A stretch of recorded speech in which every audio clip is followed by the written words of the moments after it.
fruits ভাল বুলি কোনে নাজানে ড্ৰাই ফ্ৰুটছ সকলোৱে খায় কিন্তু সকলোৱে বেনিফিটছ নাপায় কাৰণ আমি নাজানো কোনখিনি টাইমত খাব লাগে কেনেকৈ খাব লাগে আলমণ্ডছ কিচমিচ এনেকুৱা ধৰণৰ বস্তু নোখোৱা চাগে মানুহ নাই সকলোৰ ঘৰতে থাকে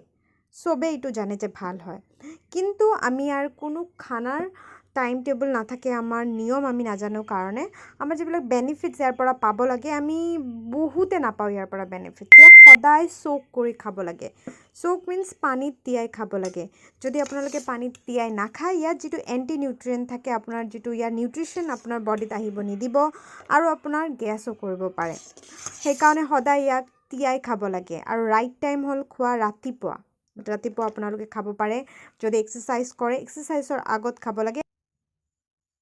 এই কলা কলা বস্তুটো কিচমিচ হয় এই কলা কিচমিচৰ বহুত ভাল বেনিফিট হয় যে পিৰিয়ডছৰ পেইনত বহুত ৰিলিফ পোৱা যায় পিচিঅ'ডিৰ কাৰণে বহুত ভাল গেছৰ কাৰণেও বহুত ভাল আলমণ্ডছ আপোনালোকে সদায় তিয়াই খাব যেতিয়া তেতিয়া শুকানে নাখাব আলমণ্ডছ তিয়াই খালেও বাকলি গুচাই খাব লাগে কাৰণ ইয়াতে এটা টক্সিক মেটেৰিয়েল থাকে যিটো আমাক ক্ষতি কৰিব পাৰে